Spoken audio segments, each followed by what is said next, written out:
गुरुर्विष्णु गुरुर्देवो महेश्वरः गुरु साक्षात् परब्रह्म तस्मै श्री गुरवे नमः।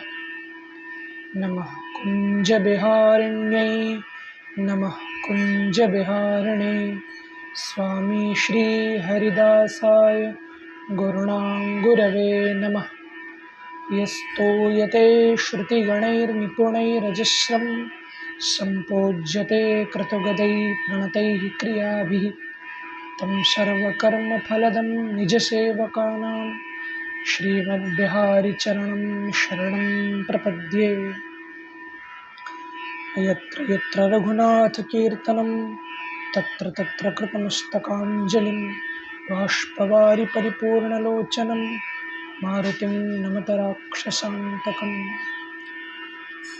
निगमकल्पतरोर्गलितं फलं शुकमुखादमृतद्रवसंयुतं पिबत भागवतं रसमालयं मुहुरहुः रसिका भुवि भावुकाः। श्री राधे जय बिहारी जी की श्रीमद् भागवत के उस रस के घर में श्रीमद् भागवतम रसमालय में आप सबका पुनः स्वागत करता हूँ, वंदन करता हूँ आप सबके चरणों में। मैं थोड़ा शुरू करूँ उससे पहले मैं कह दूँ, थोड़ा आप सबसे क्षमा भी मांग लूँ, क्योंकि आज थोड़ा ज़ुकाम मुझे है, तो गला थोड़ा बैठा हुआ है, तो थोड़ा आपको शायद सुनने में तकलीफ़ हो सकती है। थोड़ी मैं ज़्यादा ज़ोर से नहीं बोल पाऊँगा, तो आप कृपा करके इसको इस सप्ताह सहन करके ठाकुर जी के रूप में ध्यान लगाते हुए आप इसको श्रवण करना। थोड़ा ध्यान से आपको श्रवण करना होगा, क्योंकि मैं ज़्यादा ज़ोर से नहीं बोल सकता हूँ, मेरा गला थोड़ा ज़्यादा ख़राब है, तो इसके लिए मैं आपसे क्षमा भी मांगता हूँ और विनती भी करता हूँ कि थोड़ा इस तकलीफ़ को आप बड़े मुझ पर कृपा करके, मेरे ऊपर दया करके आप इसको थोड़ा सहन कर लेना। जल्दी ही मैं दवाई तो ले रहा हूँ, तो करके फिर से आपके सामने वैसे ही आवाज़ सुनने को मिलेगी, लेकिन तब तक थोड़ा आपको सहन करना होगा। तो इस बार जो हम जिन भक्ता की स्तुति की, पिछली बार हमने श्री उत्तरा जी की स्तुति कितनी सुंदर रूप से सुनी। उत्तरा जी ने 2 श्लोकों में प्रभु से ये विनती की कि प्रभु आप तो जगतपति हैं, आप मेरी रक्षा करें। उस प्रार्थना को सुन करके उत्तरा जी की प्रभु ने अंगुष्ठ रूप धारण करके गर्भ में जा करके परीक्षित जी की रक्षा की, गर्भ की रक्षा की।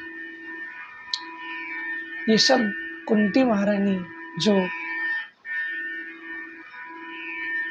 परदादी है देख रही थी, और ये कृपा उत्तरा जी पर करके प्रभु द्वारका की ओर प्रस्थान करने के लिए रथ पर बैठे, और जब रथ पर आरूढ़ होकर के बैठने लगे, तैयार होकर के, तो कुंती महारानी जो ये सब देख रही थी, प्रभु के रथ के आगे आई और सुंदर प्रार्थना करने लगी, जिसको कुंती स्तुति कहा गया।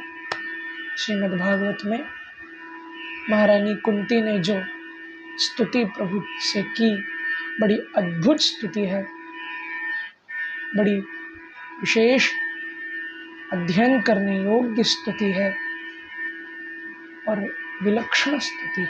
ऐसा स्तुति शायद ही कोई भक्त कर सकता है, ऐसी स्तुति तो कोई विरला ही भक्त कर सकता है प्रभु से। जो प्रभु से दिल से प्रेम करता हो, जिसके अंदर प्रभु के लिए, ठाकुर जी के लिए बस प्रेम भरा हो, उनके दर्शन की लालसा भरी हो, ऐसा वो भक्त ही ऐसी स्तुति कर सकता है। हम एक एक श्लोक श्रवण करेंगे, कैसा कैसे भाव कुंती महारानी के अंदर थे, क्या क्या वो भाव जगत में बोली है। हम पहले तो फिर कुंती स्तुति तो श्रवण करने ही जा रहे हैं, लेकिन पहले थोड़ा देखें कि ये कुंती है कौन, और ये कुंती प्रभु की क्या लगती हैं, और जीवन कैसे रहा कुंती का, थोड़ा हम देखें। अब कुंती के जीवन को यदि थोड़ा महाभारत की दृष्टि से देखो तो कुंती जी जब बचपन में थी, सबको ये कथा तो विदित ही है, सूर्य भगवान से माने उनको शक्ति मिली हुई थी। श्री अगस्त ऋषि को उन्होंने तुष्ट किया, दुर्वासा ऋषि को उन्होंने तुष्ट किया, और जिन ऋषि ने कुंती महारानी को यह वरदान दी कि आप कोई भी देवता से कुछ भी आप प्रार्थना करोगे, आपको वो फलीभूत हो जाएगा। छोटी ही थी कुंती, तो परीक्षार्थ सूर्य भगवान से प्रार्थना करने लगी एक पुत्र की, तो तुरंत सूर्य भगवान आए और एक बच्चा हाथ में थमा दी। लोक लाज के भय से, क्योंकि शादी नहीं हुई थी, तो बिन ब्याही माँ कैसे सबके सामने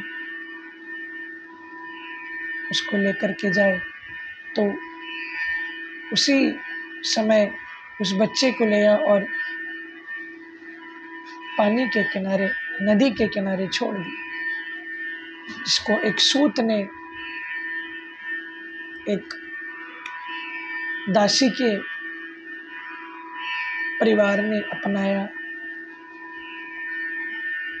और वही आगे जाकर के कर्ण बना, आपको मालूम। तो ये तो पहली दुख कुंती जी के जीवन में आई। फिर विवाह हुआ तो भी पांडु महाराज के साथ। राजा तो थे, लेकिन अल्प आयु जिनकी थी, और उससे पहले भी जिनको श्राप मिल चुका था कि आप अपनी पत्नियों के साथ अगर संबंध बनाएंगे तो आपकी मृत्यु हो जाएगी। तो ऐसे एक पति के साथ विवाह, जिनकी आयु भी अल्प थी, क्षय रोग से मृत्यु भी अल्प आयु से हो गई, लेकिन एक एक देवता की कृपा से एक एक पुत्र, 3 पुत्र तो कुंती के हुए, 2 पुत्र माद्री जो दूसरी पत्नी थी उससे हुए, लेकिन कष्ट तो था। फिर बच्चों पर कष्ट आया, 64 का खेल, द्रौपदी का वस्त्रहरण, फिर 12 वर्ष वनवास, 1 वर्ष अज्ञातवास, महाभारत का युद्ध, इतना कुछ कुंती जी अपने सामने देख चुकी। बार बार अपने पुत्रों पर संकट, जिसके वजह से उनको मृत्यु तक का भय झेलना पड़ा पांडवों को। कितना दुख कुंती जी ने सहा। शायद ही कोई ऐसी माँ होंगी जिन्होंने कुंती की तरह दुख को सहा और निडर होकर के सहा। आज विमेन एम्पावरमेंट की बात हो रही है, इन नारियों से हमको शिक्षा लेनी चाहिए बंधुओं। वुमेन एम्पावरमेंट कोई ठीक है, वो गलत नहीं है कि पुरुष के साथ आगे बढ़ें, लेकिन असली वुमेन एम्पावरमेंट तो हमको कुंती महारानी सिखाती हैं। कितनी धीर, कितना वो धैर्य कुंती जी के अंदर रहा होगा, इतना कुछ सहन करके भी अपना मन, अपनी उस चित्त को, उस अपनी वृत्ति को टूटने नहीं दिया, अपने आप को टूटने नहीं दिया कुंती जी, बनाए रखा। तो उन कुंती की स्तुति हम सुनने जा रहे हैं बंधुओं। तो बड़े ध्यान से इस कुंती स्तुति का प्रारंभ हम कर रहे हैं आज, और हम ये भी जानेंगे थोड़ा तुलसी विवाह की महिमा में हम इस कड़ी में जानेंगे। तो आइए थोड़ा श्लोकों का दर्शन करें, अर्थ समझें, फिर आगे तुलसी विवाह की ओर भी हम थोड़ा समझेंगे कि क्या है। श्री राधे। आइए पहला श्लोक श्री कुंती जी की स्तुति का हम पाठ करें, श्रवण भी करें और साथ में पाठ भी करें। कुंत्युवाच नमस्ये पुरुषं त्वाद्यम् ईश्वरं प्रकृतेः परम् अलक्ष्यं सर्वभूतानां अन्तर्बहिरवस्थितं। नमस्ये पुरुषं त्वाद्यम् ईश्वरं प्रकृतेः परम् अलक्ष्यं सर्वभूतानां अन्तर्बहिरवस्थितं। नमस्ये पुरुषं त्वाद्यम् ईश्वरं प्रकृतेः परम् अलक्ष्यं सर्वभूतानां अन्तर्बहिरवस्थितं। नमस्ये पुरुषं त्वाद्यम् ईश्वरं प्रकृतेः परम् अलक्ष्यं सर्वभूतानां अन्तर्बहिरवस्थितं। कितना सुंदर कुंती जी यहाँ कह रही हैं, नमस्ते पुरुषं त्वाद्यम् ईश्वरं प्रकृतेः परम्। कह रहे हैं कि प्रभु आप पुरुषं त्वाद्यम, आदि पुरुष। आपको याद होगा अर्जुन जी ने भी उनको आदि पुरुष कहा था, और अर्जुन जी ने भी अपनी स्तुति प्रभु की उस महिमा को, उस विभू रूप को ध्यान में रख करके पहले अपनी स्तुति प्रारंभ की थी। ऐसे ही, क्योंकि संस्कार तो कुंती जी के ही है ना, क्योंकि माँ ही सबसे पहले गुरु होती है बच्चे की। जैसे माँ का स्वभाव होगा, माँ का जैसा परवरिश, जैसे माँ चाहेगी वैसे ही बच्चा ढलता है जीवन में। उसका जैसे एक शिल्पकार वो मूर्तियाँ बनाता है, तो वैसे ही माँ अपने बच्चे की शिल्पकार है। जैसे बच्चे को ढालना चाहे वो अपने स्वभाव से, अपने विचारों से बच्चे को ढाल सकती है। तो ऐसे ही ये संस्कार तो माँ से ही आए हैं। तो कुंती जी यहाँ बड़ी सुंदर प्रभु को कह रहे हैं कि प्रभु आप आदि पुरुष हो, तमाद्यम, नमस्ते, आपको मैं प्रणाम करती, और आप प्रकृति से परे हो प्रभु। ये प्रकृति रजोगुण, तमोगुण, सतोगुण, ये 3 गुण प्रकृति में होते हैं।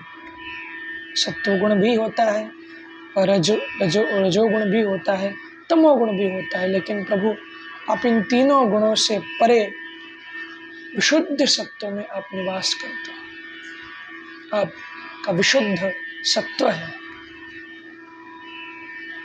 आप इन तीनों प्रकृति के उन गुणों से आप परे हो। प्रकृति के उस शक्ति से आप पराशक्ति हो, आप उससे परे हो।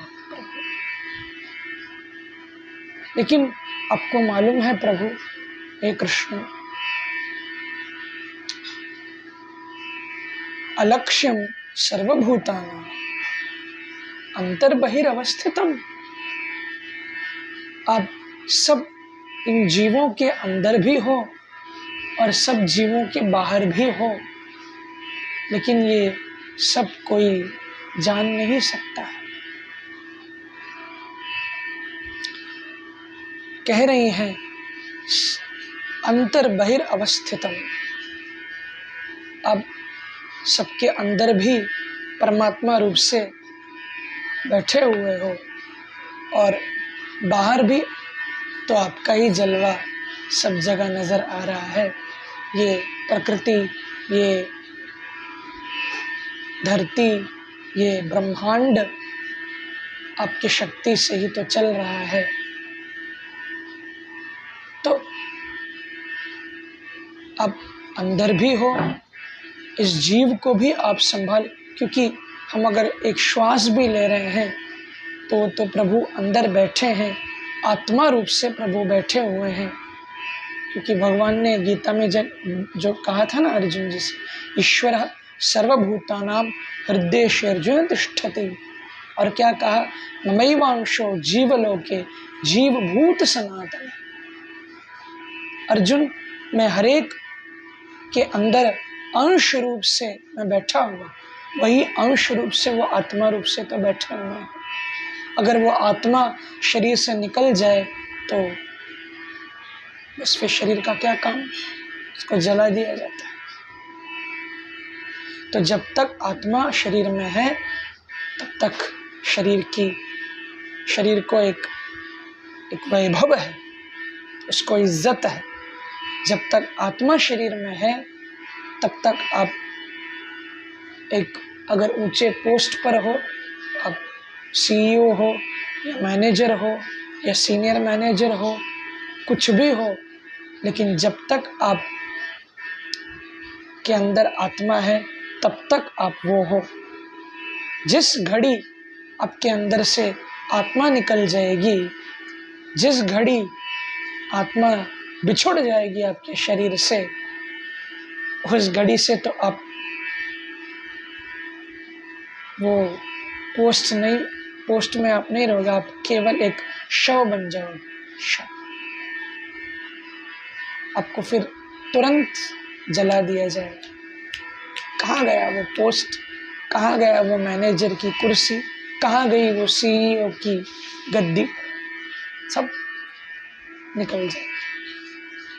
तो यदि आप श्वास ले रहे हो, यदि आपको कोई इज्जतदार, आपको पोस्ट, आपको कोई गद्दी प्राप्त हुई है प्रभु बंधुओं, तो समझ लेना आपके अंदर आत्मा है और उस आत्मा रूपी परमात्मा की शक्ति से ही आप चल रहे हो, नहीं तो आप में कोई शक्ति नहीं है।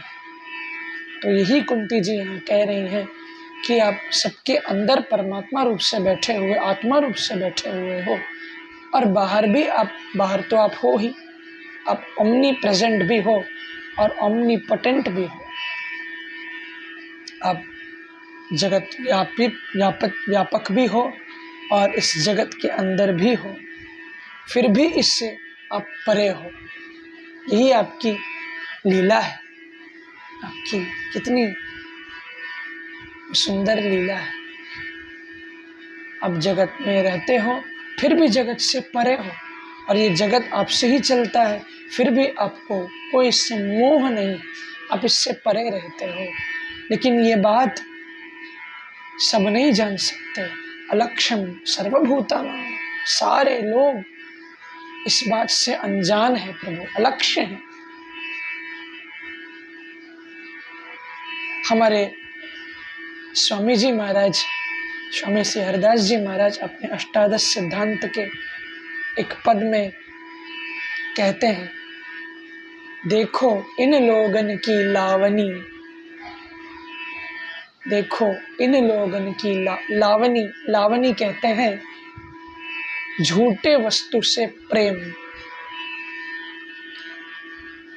तो कहते हैं स्वामी जी, देखो भैया इन जगत के लोगों की लावनी, ये कहाँ अपनी प्रेम को लगा रहे हैं। जो झूठा वस्तु है, जो मिटने वाला है, उस पे अपना ध्यान लगा रहे हैं। लेकिन उन हरि को भूल करके ये सब जी रहे हैं। बूझत नाही हरि चरण कमल को, प्रभु के चरण कमल को पूछते तक नहीं, और मिथ्या जन्म गवावनी, अपने जन्म को, इस मानव जीवन को व्यर्थ ही गवा रहे हैं। तो यही कुंती जी यहाँ कह रहे हैं, लेकिन ये बात सब नहीं जान सक रहे हैं कि आप अंदर भी हो, बाहर भी हो, आपकी शक्ति से ही ये सब कुछ चल रहा है। प्रभु ये कोई जान नहीं पा रहा है, ये नहीं जान पा रहे हैं लोग, क्योंकि कहते हैं ना, साधक रसिक, रसिक की बातें रसिक बिना कोई समझ सके ना। भैया ये गूढ़ बातें तो कोई भक्त, कोई रसिक ही समझ सकता है कि वो क्या है और हम क्या हैं, और हमारी स्थिति क्या है और प्रभु की स्थिति क्या है, हमको क्या करना है, क्या नहीं करना है, क्या सत्य है, ये सब कोई भक्त ही जान सकते हैं। और भक्त कैसे जान सकते हैं? सत्संग से। तो इसलिए सत्संग बड़ा ज़रूरी है, क्योंकि प्रभु अपने भक्तों के लिए तो कुछ भी करने के लिए तैयार बैठे। बस वो लगन उनसे लगनी ज़रूरी है। भैया वो तो आपको मालूम है, अब तुलसी विवाह का ये सप्ताह चल रहा है, तो तुलसी विवाह के बारे में भी थोड़ा हम जानें। जिस जालंधर नाम के राक्षस की पत्नी थी श्री वृंदा, वृंदा देवी पतिव्रता, बड़ी पतिव्रता थी, लेकिन ये जालंधर राक्षस था और पूरे त्रिलोकी में इसने हाहाकार मचा रखा था। कोई इसको मार नहीं पा रहा था, क्योंकि इस वृंदा की पतिव्रता की शक्ति, पातिव्रत वो शक्ति इतनी थी कि कोई देवता इसको छू नहीं पाता था। ब्रह्मा, विष्णु और महेश, ये तीनों में थोड़ा संवाद हुआ कि कैसे हम इसका प्राणांत करें। तो भगवान विष्णु ने सोचा कि मैं जालंधर के रूप में जाकर के उसका पतिव्रत धर्म तोड़ूं, तभी ये कुछ हो सकता है। तो प्रभु ने अपना रूप उस जालंधर राक्षस के रूप का बना करके उस वृंदा के पास पहुंची। जब और वृंदा को लगा ये हमारे पति हैं, तो पति रूप से जब देखने लगी, तुरंत प्रभु ने अपना वो रूप दिखाया। तो वृंदा देवी बड़ी रुष्ट हो गई। प्रभु आप त्रिलोकी के स्वामी होकर के ऐसे कार्य करते हैं? मैं आपको श्राप देती हूँ कि आप 100 वर्ष के लिए कीड़ा बन करके आप रहेंगे। तो इसी श्राप के वजह से गंडकी नदी पर प्रभु को कीड़ा भी बनना पड़ा, और उस रूप से ही प्रभु ने अपना एक स्वरूप बनाया, जिसको हम शालिग्राम कहते हैं।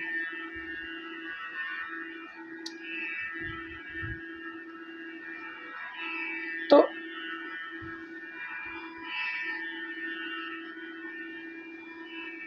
प्रभु को श्राप दिया था, लेकिन उस